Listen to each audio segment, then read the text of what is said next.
La municipalité de Gingin sollicite un crédit de 3,5 millions de francs pour réaménager son centre sportif, une somme qui représente la moitié du coût réel du projet. Pour en parler, deux invités, à commencer par Madame la syndic de Gingin, Claude Pirle, bonjour. Et avec nous, Daniel Krebs, bonjour à vous, municipal en charge des sports. Alors commençons avec vous, les contours de ce projet. À quoi, pour autant que ça se fasse, ce nouveau centre sportif va-t-il ressembler ? Il va ressembler à quelque chose de magnifique parce que voilà, on a un réel besoin à Gingin de ce réaménagement sportif, à savoir qu'actuellement on a 2 terrains qui sont utilisés par un club de foot qui cesse de progresser en effectif. Donc c'est vrai qu'actuellement ils n'arrivent plus à répondre aux sollicitations des joueurs, enfin de toutes les équipes qui doivent utiliser ces terrains. Alors l'objectif c'est à terme 3 terrains de football, dont 2 synthétiques, un terrain de basketball, un parking qui serait agrandi, 2 nouveaux vestiaires. Et ça c'est encore une autre étape, mais on parle d'une salle multisport. Ça c'est de la musique d'avenir, mais c'est en tout cas dans le pipeline. Ça peut peut-être interloquer les personnes qui sont en dehors de Gingin, de dire mais Gingin finalement c'est un village.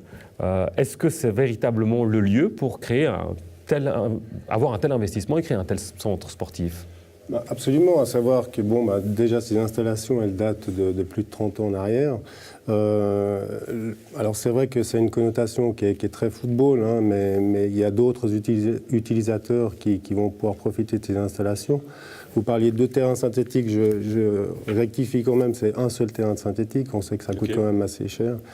Mais oui, le FC Gingin, c'est la plus grande société des communes d'Asse-et-Boiron, hein, avec passé 300 adhérents.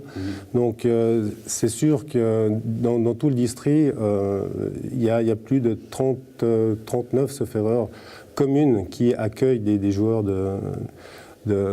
au FC Gingin. Donc voilà, c'est vrai que c'est important, c'est un projet qui est clairement régional, qu'il faut qu'il se fasse à Gingin. Ouais, et puis ceux qui en douteraient, il faut rappeler que le sport fait partie de l'ADN de la commune depuis de nombreuses années. Hein. Alors bien évidemment, on connaît nos sportives notamment et d'autres. Les Serge Ponger, on citera Joe Wilfried Tsonga qui habite la commune par exemple. Oui, tout à fait. Claude Pirle, la séance au conseil communal était quand même relativement houleuse. Hein. Il y a eu pas mal d'émotions durant les discussions. Il y a une chose qui vous a quand même passablement heurté, vous personnellement, c'est la volonté du Conseil de faire une cogestion.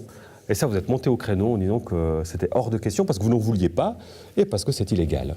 Alors, ce qu'il faut savoir, c'est quand même où est la gestion, cogestion. La ligne est vraiment des fois très très fine. Hein. Mais je pense qu'on va pouvoir résoudre ce problème sans problème, si je peux dire. C'était pas par rapport directement au projet lui-même. Hein. Oui. Ou aux différents projets, mais plutôt par rapport au plan des dépenses d'investissement qui, lui, n'est pas du ressort du conseil, mais de la municipalité. Voilà, chacun à sa place, c'est un peu ce que vous nous dites. Chacun à sa place, chacun son rôle, c'est pas pour rien qu'ils existent, ces 2 rôles.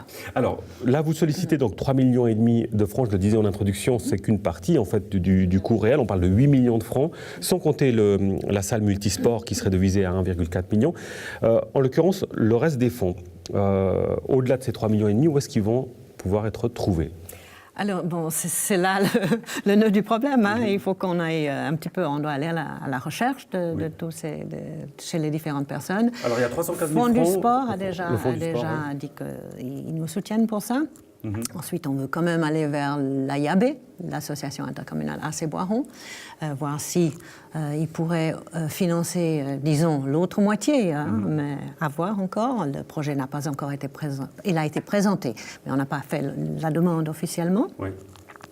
Ensuite, d'autres mécènes, voir un petit peu, approcher différentes instituts, différentes entités qui dévoluent dans le sport. Voilà, donc là vous partez avec votre bâton de pèlerin, en quelque sorte. On va partir avec notre bâton de pèlerin. Voilà, pour convaincre les investisseurs. Denis Krebs, quels sont les arguments qui sont mis en avant, par exemple pour un investisseur privé, de dire pourquoi un investisseur privé devrait mettre son argent dans ce projet ?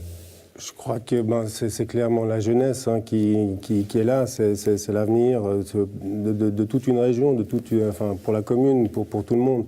On sait que, oui, c'est les jeunes qui sont clairement à l'avenir de tout ça. Donc, oui, encore une fois, il n'y a pas que le foot. Hein. On a parlé de terrain de basket, on parle de beach volley, on parle des écoles aussi qui vont pouvoir profiter de ces installations. Donc, clairement, il faut aller de l'avant avec ça. L'importance, vous l'avez dit, de mettre aux normes aussi certaines installations, de pouvoir répondre à une demande qui est réelle, dans toute la région d'ailleurs. Voilà, mais c'est courant, c'est actuel. Maintenant, le monde va tellement vite, etc. Donc, c'est vrai que toutes ces normes qui sont imposées maintenant, aussi pour le foot, on a des filles qui jouent au foot, donc c'est des vestiaires séparés. Les arbitres ne peuvent plus se doucher comme à l'époque avec les joueurs. Enfin, il y a tout ce genre de paramètres à tenir en compte, bien évidemment. Et ça implique justement, notamment, ces investissements. Alors, c'est un ensemble de paquets d'investissements, Claude, Pierre, qui sont proposés. Là, on parle des 3,5 millions, mais on va citer aussi les 284 000 francs pour la rénovation de façades, des stores, portes et fenêtres, 145 000 francs de crédit d'études pour la construction d'une UAPE, c'est une unité d'accueil pour écoliers. Ça, c'est aussi un élément important, au-delà de l'aspect purement sportif. Les aspects financiers. L'aspect de l'UAPE en particulier. Pour nous estimons que c'est urgent. Nous avons une classe, une salle qui est trop petite pour accueillir le nombre d'élèves qui pourraient venir justement à l'UAPE. Et c'est important que nous ayons un complexe, enfin petit, mais qui serait dévolu uniquement à l'accueil des enfants. Quel est votre sentiment par rapport à l'accueil auprès de la population de tous ces investissements ? Écoutez, en tout cas pour l'UAPE, je pense qu'elle sera très positive parce que c'est un vœu aussi de pérenniser notre école, c'est-à-dire qu'en libérant une UAPE, on peut permettre justement à d'autres élèves de pouvoir venir. La démographie galope en ce moment. Donc, et toute la population est pour. Oui. Si on évoque d'autres éléments liés à l'actualité de Gingin, on citera l'auberge. Oui. L'auberge de la Croix-Blanche qui, dès cet automne, va fermer. Oui.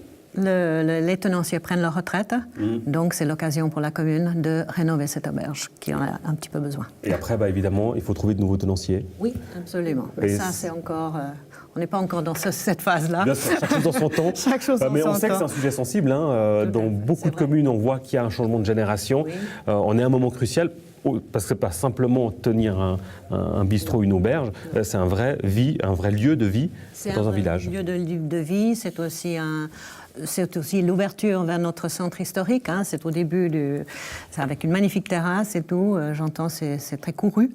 Et puis la population y tient terriblement, les autorités également, évidemment. Et on citera enfin un autre projet, c'est 6 logements dans l'enceinte du manège. Ça a été accepté par le Conseil. Ça a déjà été accepté par le Conseil. 6 logements, on doit commencer à y travailler. Mais l'enquête publique, on l'a signé, donc il sera tout prochainement à l'enquête. Voilà, il y a donc de la matière et du travail à Gingin. Absolument, oui. On le voit. Merci beaucoup, Claude Pierlet et Denis Krebs, d'avoir été avec nous. Merci à vous.